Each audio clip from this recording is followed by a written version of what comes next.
Hi, this is Bruce Buffer, your voice of the Octagon, and you're listening to MMA Mental. Okay, we are now joined by UFC bantamweight Francisco Rivera, who's coming fresh off of a win against Edwin Figueroa. How's things with you, Francisco? Good. I'm good. Just fought a couple weeks ago. I'm just, taking some time off, spend time with my family. How pleased were you with how that fight went? I was actually very pleased that I got the knockout. I wasn't pleased with the first round. The first round, he dropped me. He caught me with the punch, and I knew I was down in that round, so I knew I had to come back the second round and try to finish him off, and I did. I think it's fair to say, though, that Edwin is a very, very tough bantamweight. We've seen him go the distance with the likes of Michael McDonald, so it was never going to be an easy fight anyway. So I think to get the knockout the way you did was very, very impressive.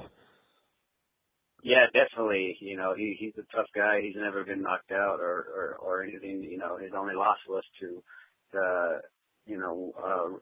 Michael McDonald, who's going to fight for the interim belt tomorrow. So, to have that, on my belt, knocking him out is huge for me in my career. So hopefully the UFC notices that and sees that, and I can start making my run for the title.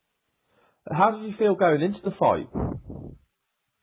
I felt good. The scale was off a little bit. I thought, I came in a pound overweight, and I told them I was on weight. They said, all right, we'll just wait and check after the weigh-ins. And when I got back on the scale after the weigh-ins, I was down to 135.5. So yeah, I was just fitting in, and I was just, making sure my weight was good. But other than that, I felt good. Felt confident, and I was excited about the fight. Now, obviously, you fought you fought 4 times in UFC. You lost your first one, then you obviously went away and you come back, and then you've won your last 3, but obviously one of them was overturned. Do you feel like you're on a 3-fight win streak? Yeah, definitely. I took a over-the-counter pre-workout, which was banned in Canada, so, it was my mistake. I just went to GNC and got some supplements. I didn't really pay attention. I didn't think it was going to be a big deal, and I got caught with it. So, I still consider it a win, no matter what. I'll fight Roland DeLorme 10 times and beat him 10 out of 10 times, so it really didn't matter. I know I won the fight. All my fans know I won the fight. He knows I won the fight, so I consider it, a win for me. Looking back as well, I know you obviously fought in WEC and then moved over with the switch. How pleased were you to see that the UFC were going to take on the lighter divisions, the bantamweight and the featherweight division? Oh, it's very exciting. The UFC is the biggest promotion in the world, and to have a chance to accomplishment in my career. And it's very exciting for me, and I'm glad that they did that. It was good to show the rest of the world the lower weight classes and how good we are. And I think that's definitely being shown at bantamweight and featherweight. We've had some fantastic fights, and we're seeing it now at flyweight as well. So what happens next for you? How long of a layoff would you like before you look to get back into the octagon? Wait to see. My hands are just sore from the fight. I sprained my wrist. Actually, I sprained both wrists, so both wrists are kind of tender and sore. But I'm hopefully get back as soon as I can. As soon as I heal up, maybe a week or 2, I can call Sean Shelby and tell him I'm ready and book a fight. I don't like to take too much time off. I like to get back in the gym and get ready for a fight right away. So hopefully in a couple of weeks I'll have another announcement. And is there anyone you've got your eye on? Anyone you'd like to face next? I would like to fight, a top contender, another bantamweight who's in the top 10. I want to be able to show the world and everybody my skills and my power I have at bantamweight. And not too many fans I've seen it. I've fought on the Facebook card last, and I think it's a punishment for the last fight at UFC 149. So hopefully the UFC and they know. And they put me on the main card or even, FX prelims, and that way I can get some, exposure to the world. Yeah, I think if you keep winning the way you're winning, there's only going to be a matter of time before you're going to get moved up onto the TV part of the card. Now, I know my co-host Patrick's eager to jump in. Before I pass you over, just wanted to go a little bit into your history. You started fighting professionally in 2008. What made you want to get into mixed martial arts? Yeah, I started off late. I've always been athletic growing up. I played, football and baseball, and I played high school football, and I played college football, and I ran track. So I've always been, athletic growing up, with my brothers, my cousins and stuff. So, and then after college, I was just working a full-time job, but I was always at the gym, just your regular 24-hour fitness gym and just working out and running. I love cardio. I love to just be in the gym. I'd be there for 2 to 3 hours just, running and working out and just spending time in the gym. And one of my buddies got me, he was a mixed martial artist himself, got me into started fighting. He's like, come check it out. And then I started doing kickboxing and Muay Thai first, and then transitioned to MMA, and I was just happened to be really good at it.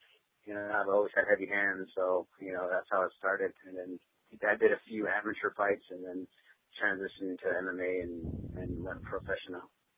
How long did you do kickboxing and Muay Thai for? I did it for about a year. I did it for about a year straight, and then I started wrestling and doing jiu-jitsu classes, and and then taking a bunch of MMA classes, and just went from there. What was your knowledge of MMA? Because obviously it's still a relatively new sport. Had you watched it? Did you know what to expect when you started doing the jiu-jitsu, or was it completely new to you? Yeah, I didn't know anything about it. The only thing I knew was what I seen on TV, the older UFC events and, back then. So that's all I knew about it. I've only been in one fight in high school and I got my ass kicked. So, I didn't know what to expect, and then I fell in love with it. It's a really, really competitive sport, and what I like about it, it's a one-man sport. You're not really fighting with the team besides your coaches and your training partners, but when it comes down to the actual fight, you're in there by yourself in the cage. Yeah, absolutely. Well, I know Patrick's eager to jump in. You good to go, Patrick? Yeah, definitely, Ray, and thanks again for coming on, Cisco. We appreciate your time today. Yeah, definitely. Thank you guys for having me anytime. Cool, man. Well, I got to ask real quick, how was your Valentine's Day? How was my what? Your Valentine's Day.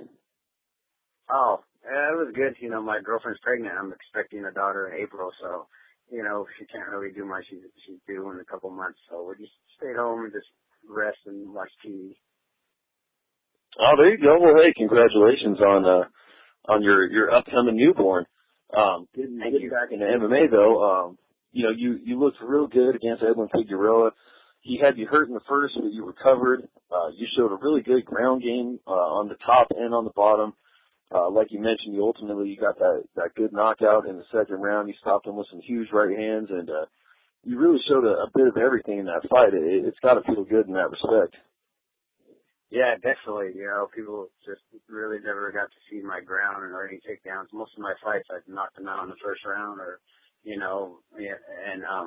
be able to show a different side of my MMA skills was good. It's a fight. You don't know what's going to happen, and when he caught me and dropped me, it's part of the game. So it's a matter of just recovering, staying patient and calm, and just getting up and just keep going. And I got the knockout. Yeah, it definitely looked good in doing so. You rebounded well and came out looking even better in the second round.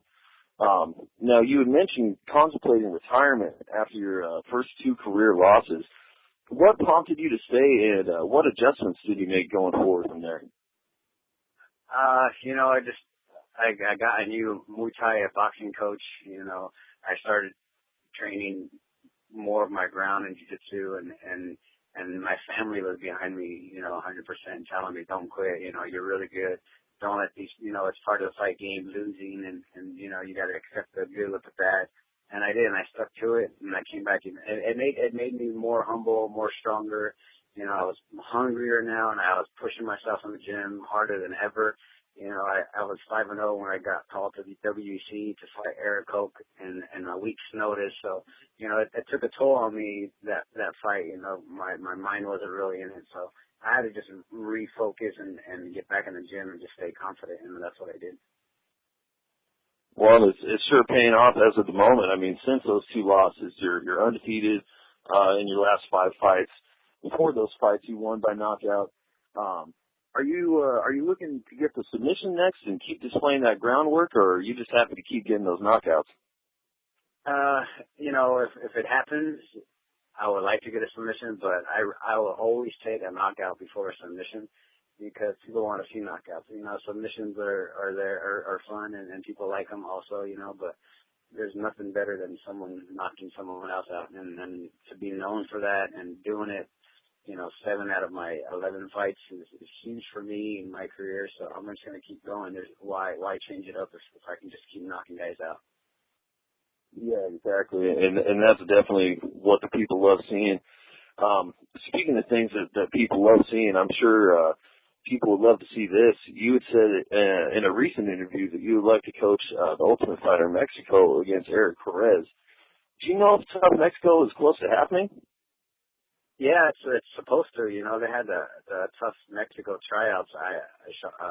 The UFC was over there this year, so I know it's going to happen. It's just a matter of time and where and how. So I'm sure they're going to be looking for coaches, and what better weight class than to have myself and Erik Perez is also on a good fight win streak, and he's from Mexico. My dad's from Mexico. I speak Spanish.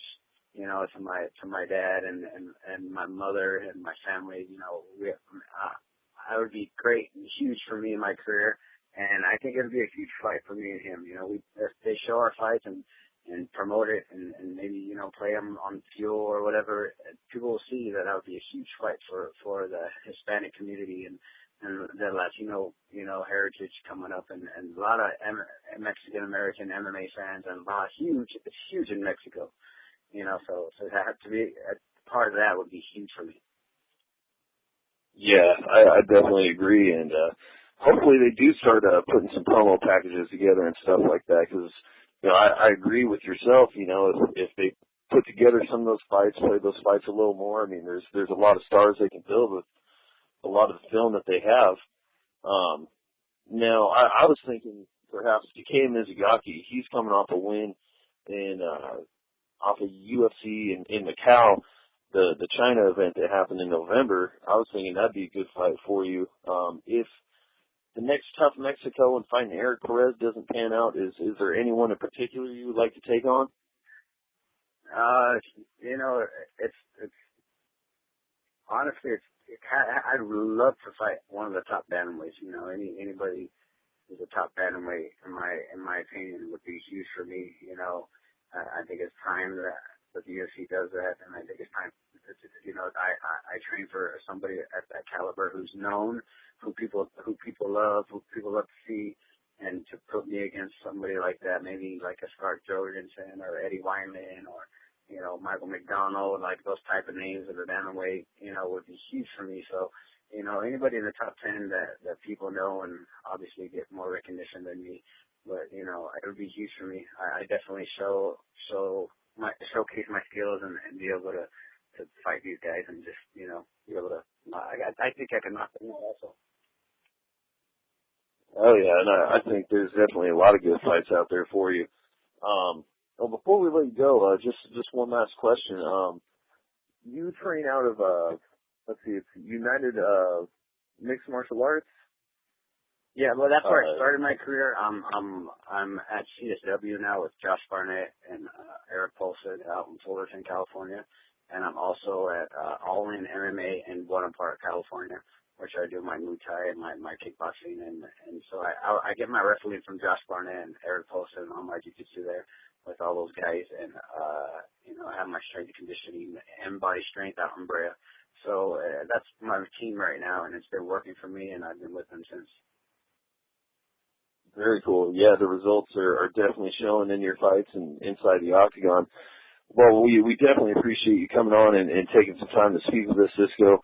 If you'd like, just take a moment, feel free to shout out any sponsors, training partners, anything like that, and let the fans know where they can follow you on Twitter and Facebook.